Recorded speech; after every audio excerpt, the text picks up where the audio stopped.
Hola, ¿qué tal? Buenas tardes. Mi nombre es Héctor Javier Pérez Cano y les voy a hablar un poco acerca del trastorno de déficit de atención e hiperactividad relacionado con el trastorno del sueño. Esto correspondiente al bloque de la unidad 3 de la asignatura del seminario en psicofisiología. Muy bien, vamos a ver primero.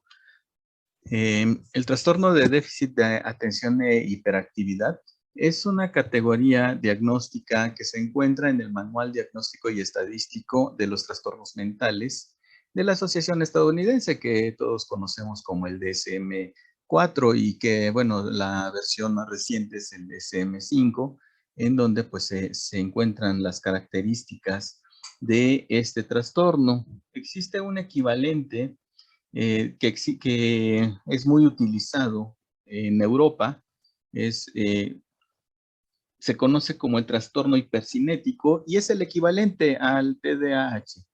Este trastorno lo define la Clasificación Internacional de Enfermedades en su actual versión, que es la 11ª edición o el CIE-11. Antes se utilizaba el CIE-10, que era la 10ª edición. El DSM-5 nos va a describir los síntomas de este trastorno relacionado al TDAH y también menciona los síntomas que pueden manifestarse en adolescentes, en mayores y en personas adultas.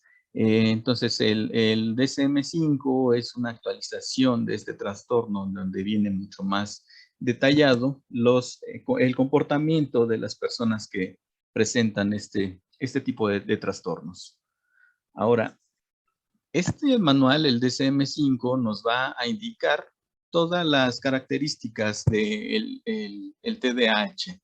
Estos sistemas diagnósticos pues han adoptado un enfoque descriptivo o fenomenológico. Veamos aquí en esta imagen cómo nos indica los principales síntomas del TDAH.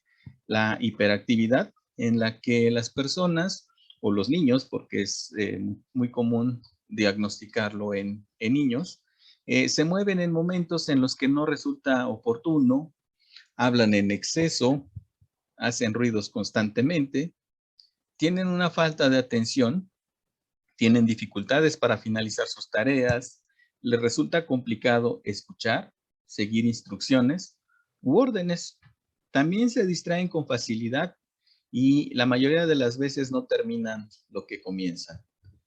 En cuanto a la impulsividad, son muy impacientes, son impacientes, tienen problemas para esperar turnos, para hacer filas, entonces tienen un problema con este tipo de actividades, interrumpen con frecuencia a las demás personas. Cuando una persona está hablando, es muy común que estas personas comiencen a solicitar la atención, entonces comienzan a interrumpir. Entonces, debido a este tipo de diagnóstico que se da de manera descriptiva y de manera conductual, las consideraciones de las causas subyacentes de este trastorno se han excluido de este proceso de reevaluación y refinamiento. Pero esto podría cambiar. El marco de diagnóstico podría ser mucho más completo si en este sentido nosotros pudiéramos enfocarnos en la psicofisiología de este trastorno. Entonces, el progreso en la etiología y la fisiopatología del TDAH desafía estas formas actuales de pensar sobre la afección. Y esto va a aumentar la perspectiva de enfocar el estudio con nuevos protocolos de investigación que pueden ser potencialmente más efectivos. Podríamos encontrar algunas causas que estén relacionadas a este trastorno. El TDAH tiene una prevalencia epidemiológica mundial del 5.3%. Por lo tanto, es una de las enfermedades mentales más frecuentes en la infancia y en la adolescencia. Este trastorno va a evolucionar a través del tiempo. En esta diapositiva podemos ver cómo va evolucionando en las diferentes etapas del desarrollo. En la etapa preescolar Hay una alteración de la conducta en la etapa escolar. Además de la alteración de la conducta, hay problemas escolares, dificultad de relacionarse, y en esta etapa es en donde comienza a caer la autoestima. En el adolescente ya se presentan también los problemas académicos, la dificultad de relacionarse, sigue la caída de la autoestima, problemas legales por agresividad o consumo de sustancias. Y a nivel universitario, además de los problemas académicos, existen las dificultades para trabajar, para relacionarse, continúa la caída de la autoestima, hay una alteración de la conducta y por lo regular estos pacientes pueden caer en abuso de sustancias o tener accidentes. Además, en la etapa adulta, además de los problemas académicos, los laborales, la dificultad de relacionarse y la caída de la autoestima, eh, continúa este riesgo del abuso de sustancias y la presencia de accidentes por la impulsividad que presentan estos tipos de pacientes. Aún se desconoce la etiología exacta del TDAH. Al inicio se propusieron algunas hipótesis en las que se mencionaba que había una función cerebral reducida. Estas hipótesis se basaban en que había una reducción en la materia gris y en la materia blanca en el cerebro. Esto lleva a deficiencias en el procesamiento cognitivo, la atención, la planificación motora, la velocidad de procesamiento de respuestas y otros problemas de comportamiento que se observan en el TDAH. Entonces, esta sustancia gris y la sustancia blanca se compararon con pues, tejidos de personas que no tenían este trastorno y se observó una reducción de esta materia. Sin embargo, debemos considerar que estos estudios se realizan en cortes de cerebro, pues es tejido cadavérico, ¿verdad? Entonces, no podemos descartar algunos errores en estos procesamientos. Actualmente se ha relacionado la corteza prefrontal, el caudado y el cerebelo. Estos se han relacionado como que muestran deficiencias en los pacientes que tienen este trastorno. Se dice que estas tres zonas están interconectadas por una red de neuronas y juntas van a regular la atención, los pensamientos, las emociones, el comportamiento y las acciones. Recordemos que la corteza prefrontal es quien toma las decisiones, ¿no? Y entonces aquí puede haber un problema en la impulsividad. Entonces, en el trastorno del déficit de atención e hiperactividad, se ha mostrado una maduración más lenta en la corteza prefrontal, o un volumen más pequeño y una actividad reducida de la corteza prefrontal, el caudado o el cerebelo. Entonces se dice que la actividad de la red entre estas áreas que van a estar relacionadas o que van a estar interconectadas, van a ser extremadamente sensibles al entorno neuroquímico. Y esta estimulación neuroquímica se va a mantener por los neurotransmisores, por la dopamina y la norepinefrina. Aquí debemos tener en cuenta que la dopamina es la que más se ha estudiado en este trastorno y que, bueno, estas van a estar funcionando en múltiples receptores que pueden estar a nivel presináptico o postsináptico. Se ha encontrado que la densidad del receptor de la dopamina en varias regiones del cerebro de estos pacientes que tienen el trastorno, el TDAH, es más baja de lo normal. Existen algunos estudios que han identificado mutaciones en los genes que codifican para estos receptores. Hay un reporte en el que se menciona una mutación A559B. ¿Qué quiere decir esto? Que hay un cambio de un aminoácido en la posición 559 de este receptor o de esta proteína. Cambia, entonces, en este caso, una alanina por una valina. Entonces, esta mutación se ha visto que está relacionada con el comportamiento de los pacientes con TDAH. También hay otra mutación, que es la mutación R615C, en donde nos indica que hay un cambio de una arginina en la posición 615 de la proteína por una cisteína. Entonces, estas mutaciones se han relacionado con la presencia del TDAH. Y nos indica que aumentan la salida de la dopamina o que disminuyen la captación presináptica de esta misma, lo que indica una respuesta hiperactiva de dopamina en estos individuos. Este gen es el gen del transportador de la dopamina, conocido como DAT1, que se ubica en el cromosoma 5, en el brazo corto, en la posición número 15, y va a ser importante en la regulación de la neurotransmisión dopaminérgica. Además, modula la recaptación de la dopamina por el terminal presináptico. Además de estas mutaciones que se están presentando en la diapositiva, también existen reportes en donde se han estudiado polimorfismos de un solo nucleótido, es decir, en donde en el gen hay un cambio de una base nitrogenada por otra. Es un solo cambio, es una sola base la que cambia, y se le conoce como polimorfismo de un solo nucleótido o SNP, porque se presenta en más del 1% de la población. Y a pesar de que no se considera una mutación como tal, sino un cambio polimórfico, estos polimorfismos están relacionados con la presencia del trastorno de déficit de atención e hiperactividad.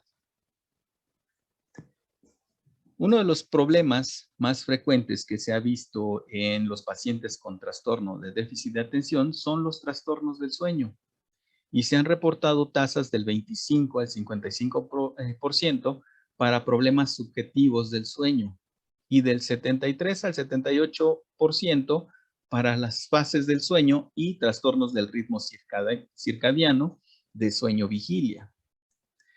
También se ha visto que existen los trastornos respiratorios del sueño y que una afección que va desde el ronquido primario hasta trastornos más graves, como el síndrome de resistencia de las vías respiratorias superiores, la hipoventilación obstructiva y la apnea obstructiva del sueño, también se ha informado con frecuencia en los niños. Se ha visto que se encuentra en el 25 al 57%, que es un porcentaje bastante alto para este tipo de trastornos respiratorios del sueño.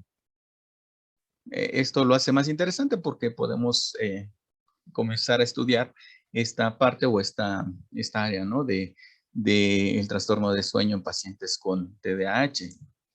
Se dice que un círculo vicioso por el cual el TDAH fomenta los trastornos del sueño y que la privación del sueño empeora los síntomas del TDAH, ha llevado a la conceptualización del TDAH como un trastorno de 24 horas. Es decir, las personas que sufren de este trastorno no solamente lo van a estar padeciendo durante la etapa activa, sino que también durante la etapa del sueño va a haber una gran actividad debido a esta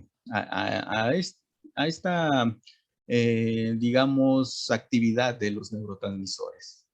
Y esto va a estar fuertemente asociado, obviamente, con la variabilidad intraindividual. No todos los pacientes con TDAH van a comportarse conductualmente de la misma forma.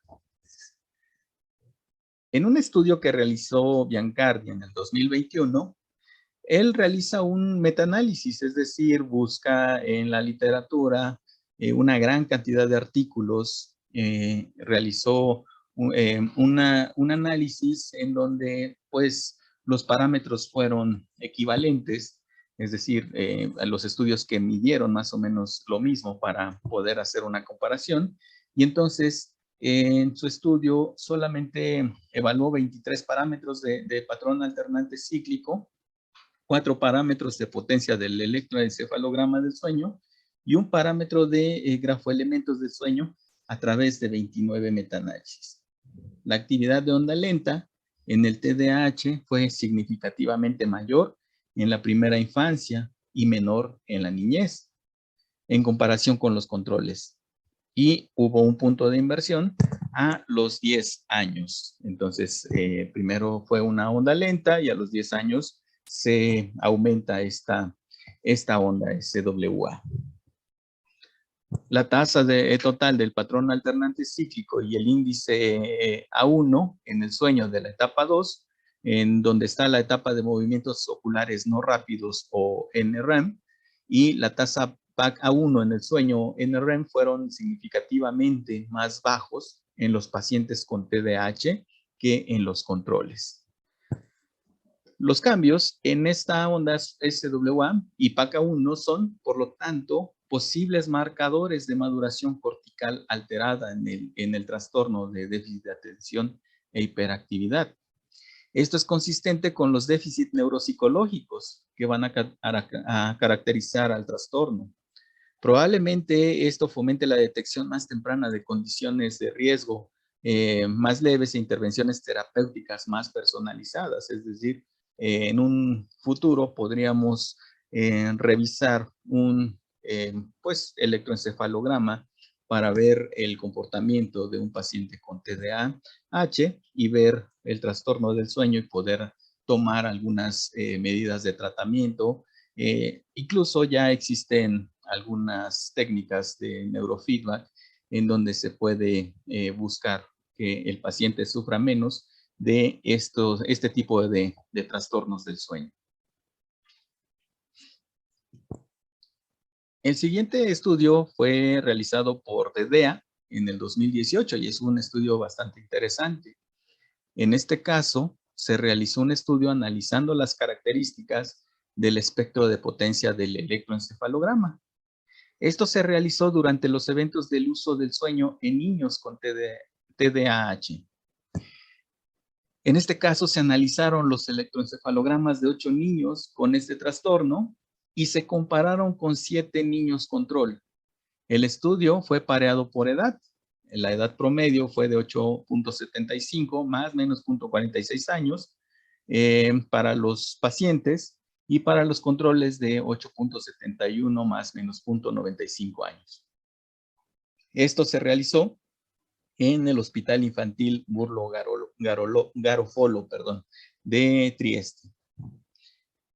El TDAH fue diagnosticado mediante el protocolo DSM-4 y para la inclusión en este estudio no debían estar bajo tratamiento farmacológico. Esto es importante mencionar que se realizó bajo el consentimiento informado, mismo que fue firmado por los padres de todos los niños. Recordemos que cuando un estudio se trata de incluir a niños o menores de 18 años, quien tiene que firmar es el responsable legal de estas personas. En este caso son niños. Los padres fueron los que dieron el permiso, la autorización para incluirlos en el estudio. Todos los niños de los dos grupos, tanto controles como pacientes, fueron privados de sueño el día de la adquisición para potenciar el sueño profundo durante la grabación. Es decir, tuvieron que asegurarse que los niños cayeran en ese sueño profundo para poder tomar las medidas del electroencefalograma. Y se hicieron las mediciones calculando las fases o dividiendo estas fases en pre, post, usillo, y estos se obtuvieron calculando el tiempo en el que el valor de potencia experimentó el 95% de pico de potencia máxima antes y después de la fase DUR. A partir de esos instantes de tiempo se cortan las fases de 1 segundo de duración para obtener el final de las pre y post fases. Y en esta imagen podemos observar que en las marcas en color rojo corresponden a la fase pre, la zona de las líneas verdes corresponden a la fase DUR y las líneas azules corresponden a el post del uso. Entonces, la línea punteada, esta que vemos acá, corresponde a el tiempo de máxima potencia de la banda sigma. Y entonces, a partir de eso, se obtuvieron las medidas utilizando electrodos en diferentes zonas y se obtuvieron estos valores, los valores máximos, y entonces se reporta lo siguiente. Veamos que en la mayoría de los resultados hay una diferencia significativa. Vemos que aquí en la fase pre, dur y post en las diferentes regiones en la onda delta, hay una disminución significativa en los grupos de pacientes, de los individuos que presentan el trastorno de déficit de atención. Entonces, hay una disminución en esta región, o en esta, perdón, en esta señal. Ajá. Aquí vemos la zona alfa, que también vemos una diferencia significativa. Hay una disminución también de la onda alfa o de la señal alfa, y también en la señal beta, en la sigma, solamente en estos dos, ¿no? Y entonces se observa que sí hay una disminución de estos espectros del electroencefalograma. ¿A qué conclusiones llegan este tipo de pacientes? Que los valores menores de potencia en niños con TDAH podría estar asociado a una menor capacidad para consolidar la memoria. Además, debido a que los usos también se consideran importantes para el mantenimiento del sueño, los valores de potencia más bajos en el TDAH después del inicio de los usos podría indicar sus problemas de sueño, es decir, no llegan al sueño profundo y entonces no hay un descanso completo. Esto es interesante porque este estudio puede ser un punto de partida para evaluar los usos del sueño y sus características de potencia espectral para discriminar fácilmente el TDA de niños sanos. Por mi parte, eso es todo. Les agradezco su atención y pues estamos en contacto. Si tienen alguna duda, alguna pregunta, pues pondré mi correo en el envío de este video. Muchas gracias y hasta luego. Buena tarde a todos.